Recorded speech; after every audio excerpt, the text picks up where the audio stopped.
পুরুষের এক চোখে প্রিয়তমা আর অন্য চোখে পরিবার, তৃতীয় কোনো চোখ নেই নিজেকে দেখার। যখন কেউ কারো নিন্দা করে তখন যে নিন্দা করছে তার চরিত্র সম্পর্কে জানা যায়, যার নিন্দা করছে তার নয়। কাউকে বারবার ডাকলে সে রাগ হয়, কিন্তু ভগবান ঈশ্বরকে বারবার ডাকলে তিনি খুশি হন।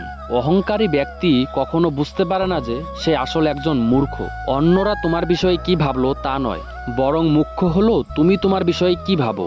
যে যত মিশুক হয় মানুষ তাকে তত সস্তা মনে করে। শুধু রাখতে জানলেই হবে না প্রিয়, যাকে রাখতে চাও তাকেও থাকতে জানতে হবে।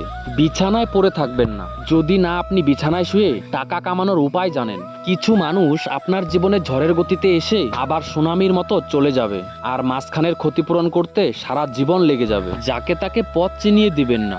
বেঈমান বিশ্বাসঘাতকেরা পথ চেনা হয়ে গেলে আপনার পথেই সে কাঁটা বিছিয়ে দিবে।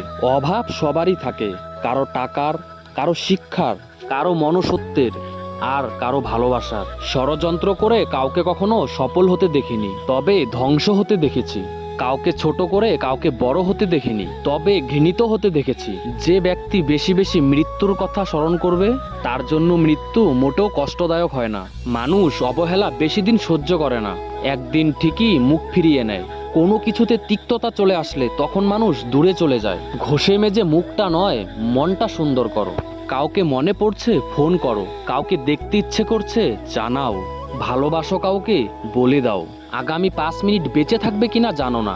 অপূর্ণতা নিয়ে দুনিয়া ছাড়তে নেই। বিনা অর্থে, বিনা শর্তে, বিনা কারণে তোমাকে ভালোবাসি। মাটিতে পড়ে থাকা ধুলো তোমার কোনো ক্ষতি করে না ঠিকই, কিন্তু সেই ধুলো যখন চোখে পড়ে তখন খুবই যন্ত্রণা দেয়। ঠিক তেমনি জীবনে কাউকে কখনো তুচ্ছ এবং দুর্বল ভেবো না, কারণ সৃষ্টিকর্তা কার ভাগ্যের চাকা কখন ঘুরিয়ে দিবে আমরা কেউই সেটা জানি না। উপযুক্ত সময় আর সুযোগের অপেক্ষায় আছি। অনেককে অনেক কিছুর জবাব দেওয়ার আছে। দুঃখ, জ্বালা, যন্ত্রণা পেলে যে 3টি কাজ করবেন, সময়ের সাথে কষ্টের তীব্রতা কমতে থাকে। আমরা সারা জীবন কতভাবে কত ধরনের কষ্ট পেয়েছি, কখনো তো মনে হয়েছে জীবনটাই রাখবো না, অথচ সেসব কষ্ট কি আর সে পরিমাণ তীব্রতা নিয়ে আমাদের যন্ত্রণা দেয় না।